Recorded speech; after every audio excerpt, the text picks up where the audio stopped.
ભાજપ અગ્રણી નીતિનભાઈ ભારદ્વાજે રાજકોટની કોર્ટમાં બદનક્ષીની ફરિયાદ દાખલ કરી 4 કોંગી આગેવાનો સામે ધરપકડ વોરંટ ઇસ્યુ કરવામાં આવ્યો। કોંગ્રેસના સુખરામ રાઠવા, શૈલેષ પરમાર, સીજે ચાવડા અને અંગત મદદનીશ વિરુદ્ધ કરાઈ કાર્યવાહી। નમસ્કાર, હું એડવોકેટ અંશ ભારદ્વાજ। થોડા વર્ષો પહેલા ગુજરાત વિધાનસભાના વિરોધ પક્ષના નેતાના કાર્યાલયથી 4 કોંગ્રેસના આગેવાનો દ્વારા એક પ્રેસ કોન્ફરન્સ કરવામાં આવી હતી અને એક પ્રેસ નોટ રિલીઝ કરવામાં આવી હતી, જેમાં કોંગ્રેસના આગેવાનો એટલે કે સુખરામભાઈ રાઠવા, શૈલેષભાઈ પરમાર, સીજે ચાવડા અને વિરોધ પક્ષના નેતાના અંગત મદદનીશ તે ચારેય ગુજરાતના ભૂતપૂર્વ મુખ્યમંત્રી આદરણીય વિજયભાઈ રૂપાણી સાહેબ તેમજ ગુજરાત પ્રદેશના ભાજપના અગ્રણી નીતિનભાઈ ભારદ્વાજ વિરુદ્ધ ભ્રષ્ટાચારના ખોટા અને પાયાવિહોણા આક્ષેપો કર્યા હતા।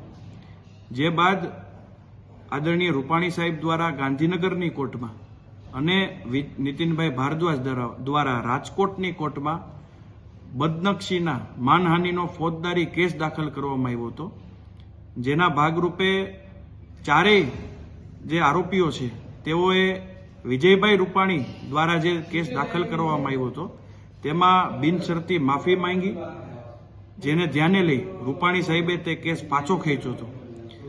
પરંતુ જે રાજકોટમાં નીતિનભાઈ ભારદ્વાજ દ્વારા જે કેસ દાખલ કરવામાં આવ્યો હતો તેમાં ચારેયમાંથી એક પણ આરોપી પ્લીનું સ્ટેજ નામદાર કોર્ટમાં આવી ગયું હોવા છતાં એક પણ આરોપી હાજર નથી રહ્યો, જેના ભાગરૂપે ફરિયાદી શ્રી નીતિનભાઈ ભારદ્વાજના વકીલ દરજ્જે અમે ચારેય આરોપીઓ વિરુદ્ધ ધરપકડનું વોરંટ કાઢવા માટે નામદાર કોર્ટમાં અરજી કરેલી હતી। જે અરજી ગઈ મુદતે નામદાર કોર્ટે અરજી ગ્રાહ્ય રાખી અને ચારેય આરોપીઓ વિરુદ્ધ વોરંટ ઇસ્યુ કર્યું છે। વાત કરીએ એક કોર્ટ કેસ ચાલશે એના વિશે શું કહેશો? રાજકોટની એક જમીન પ્રકરણના અનુસંધાને કોંગ્રેસના વિપક્ષના નેતા અને ધારાસભ્યએ અમારા ઉપર આક્ષેપ કરેલો અને એના અનુસંધાને અમે બદનક્ષીનો દાવો કરેલો।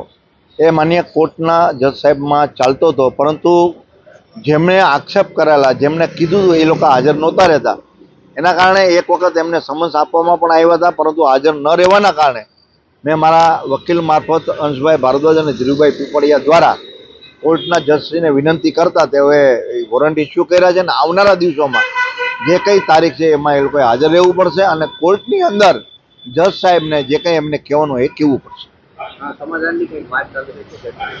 એ કોર્ટની અંદર નિર્ણય થશે જે કંઈ એની રજૂઆતના આધાર ઉપર।